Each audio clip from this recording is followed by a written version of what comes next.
እግዚአብሔር ሰላም ይብዛላችሁ። መፍትሄ ለትውልድ የዩቲዩብ አገልግሎት ለምትከታተሉ ወገኖች በሙሉ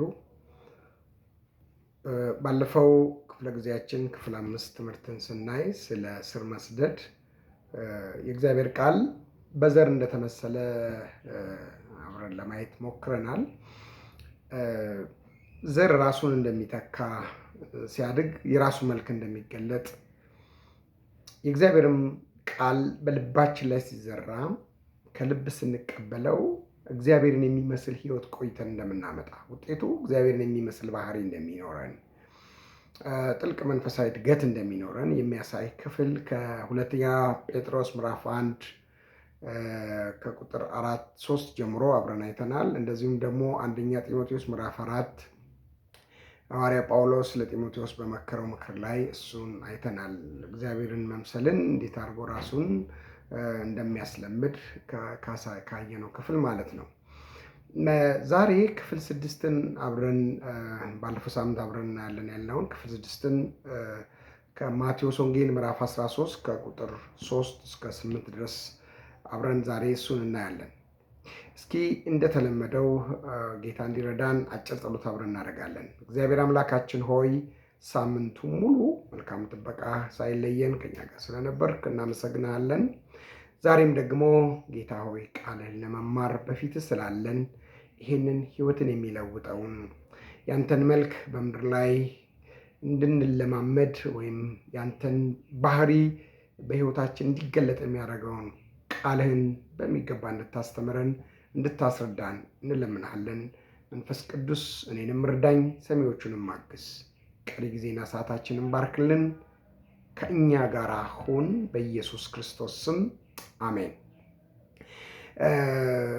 ስለ ዘር ሲነሳ ብዙ ሰው ብዙ አዲስ የሚሆንበት አይመስለኝም። ጌታ ኢየሱስ ክርስቶስም በማቴዎስ ወንጌል ምዕራፍ 13 ላይ ለተሰበሰቡት በዘመኑ ለነበሩ አይሁዳውያን ሲያስተምር ስለ ዘር ጠንቅቀው ስለሚያውቁ ነው። በአንድም በሌላም ነጭም ይሁን ጥቁር፣ ወንድም ይሁን ሴት ስለ ዘር በአንድም በሌላ ይረዳል ብዬ አስባለሁ። አሁን በእኛም ዘመን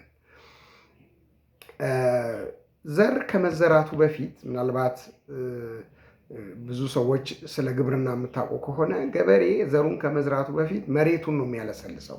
ያርሳል፣ ከዛ በኋላ መሬቱን ያረሰልሳል። ለምንድን ነው ያንን የሚያደርገው? የሚዘራው ዘር ወደ ውስጥ እንዲገባ በአፈር እንዲሸፈንና ከውስጥ ከመሬት ውስጥ ማግኘት ያለበትን በህይወት ለመኖሩና ለማደጉ አስተዋጽኦ የሚያደርጉትን ማዕድናት ከውስጥ እንዲያገኝ አፈሩ እንዲሸፈን አፈሩ እንዲውጠው አድርጎ ነው የሚያዘጋጀው መሬቱን። ከዛ በኋላ አፈር ውስጥ እንዲገባ ያደርጋል ሲዘራ። ልክ እንደዚሁ የሰው ልጅ መንፈሳዊ እውነቶችን ለመቀበል የተዘጋጀ የታረሰ የለሰለሰ ልብ ያስፈልገዋል። የሚዘራውን የእግዚአብሔርን ቃል የሚያበቅል ማብቀል ብቻ ሳይሆን ለፍሬም የሚያበቃ አይነት ህይወት እንዲኖረው ልብ እንዲኖረው የሰው ልጅ የተከፈተ ልብ፣ የተዘጋጀ ልብ፣ የለሰለሰ ልብ ያስፈልገዋል። በዚህ በማቴዎስ ወንጌል ምዕራፍ 13 ላይ እንደምናየው ጌታ ኢየሱስ ክርስቶስ በዚህ በቁጥር 3 ላይ ዘሪ ሊዘራ ወጣ ይላል። ከዛ ዘሩን ሲዘራ ከመሬት ጠርዝ ላይ እንደወደቀ ዘሩ ምን ማለት ነው? በሰውየው ልብ ላይ አላረፈም፣ ወይም ሰውየው የሚነገረውን የእግዚአብሔርን ቃል አልሰማም።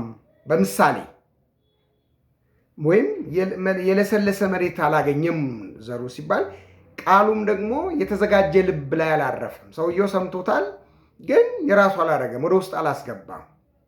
ወደ ውስጥ ሳያስገባ ሳያምነው ወፎች መጥተው ወሰዱት፣ ወይም ደግሞ ሰይጣን መጥቶ ሐሳቡን ወሰደው፣ ወይ ቃሉን ወሰደው፣ ዘሩን ወሰደው፣ ወደ ውስጥ ገብቶ እንዳያድግ።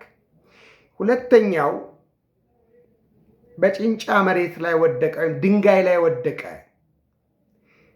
ይሄ ሰው አምኛለሁ ይላል፣ አማኝ ነኝ፣ የእግዚአብሔር ሰው ነኝ፣ በእግዚአብሔር አምናለሁ የሚል ሰው፣ ነገር ግን ያልተዘጋጀ ልብ ያለው፣ ወደ ውስጥ ወደ ልቡ ያላስገባ፣ አእምሮ ላይ ያስቀመጠ፣ በአፉ አማኝ ነኝ ይላል፣ በህይወቱ ግን አልተለወጠም። ለምን?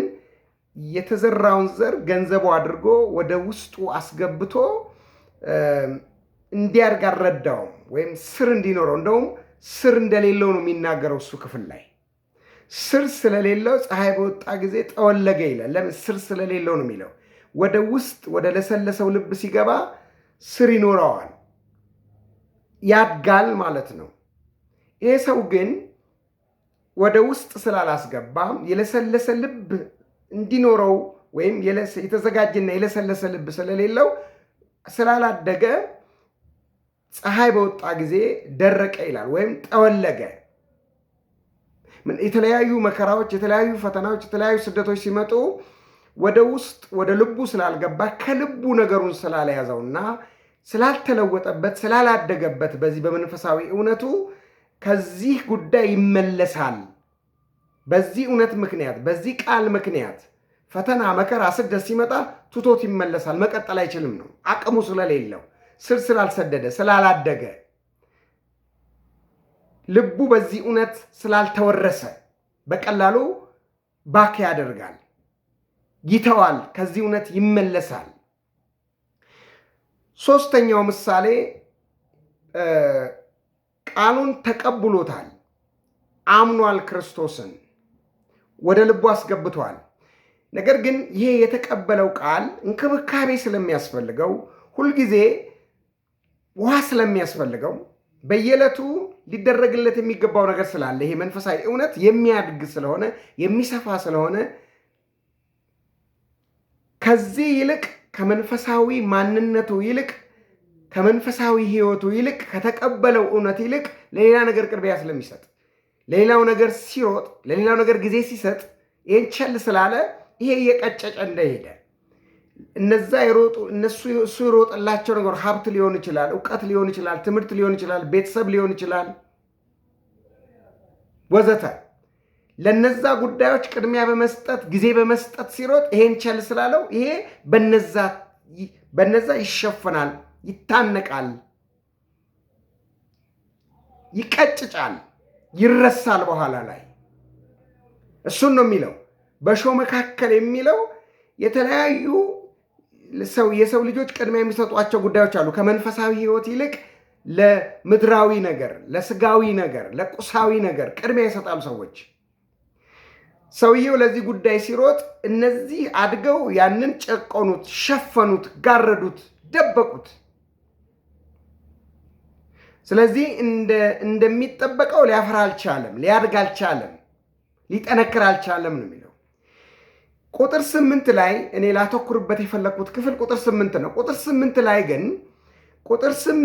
ግን ምንድን ነው የሚለው? መልካም መሬት ላይ አረፈ ይላል። የተዘራው ዘር መልካም መሬት ማለት የተዘጋጀ የታረሰ የለሰለሰ መሬት ማለት ነው። ልክ ቅድም መግቢያ ላይ እንዳልኳቸው ገበሬ መሬት ያርሳል፣ ከዛ ያለሰልሳል፣ ከዛ በኋላ ነው የሚዘራው።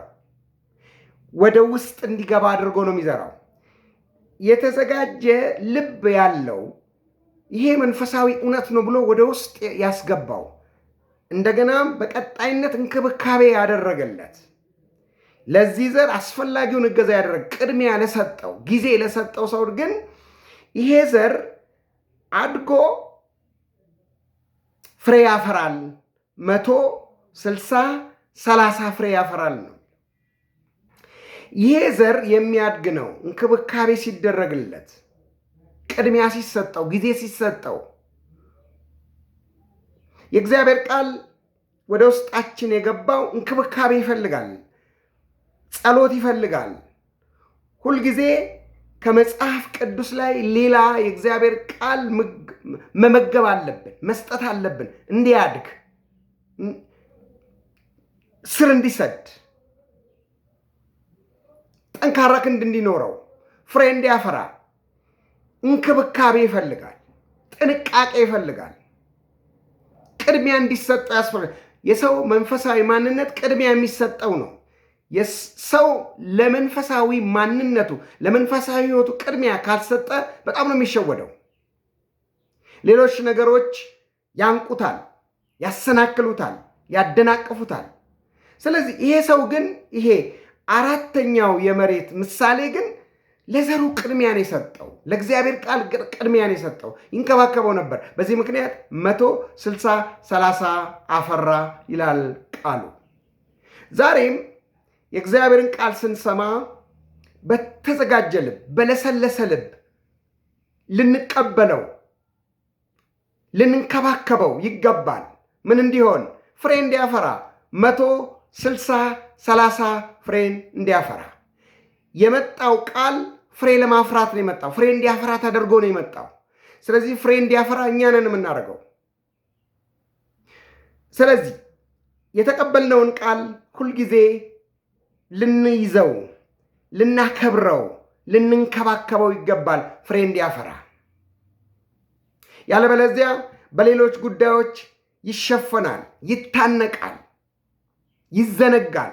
እንዳይዘነጋ እንዳይታነቅ ቅድሚያ ለመንፈሳዊ ሕይወታችን የእግዚአብሔርን ቃል በየቀኑ በመመገብ የተቀበልነውን እውነት በሚገባ በአክብሮት በመያዝ ፍሬያማ እንድንሆን እግዚአብሔር ይርዳን። ለዛሬ ያህል ካልኩ ይበቃኛል። በሚቀጥለው በሌላ ርዕስ እስክንገናኝ ድረስ በጥሞና ስላዳመጣችሁኝ አመሰግናለሁ። መልካም ሳምንት ይሁንላችሁ። እግዚአብሔር ይባርካችሁ።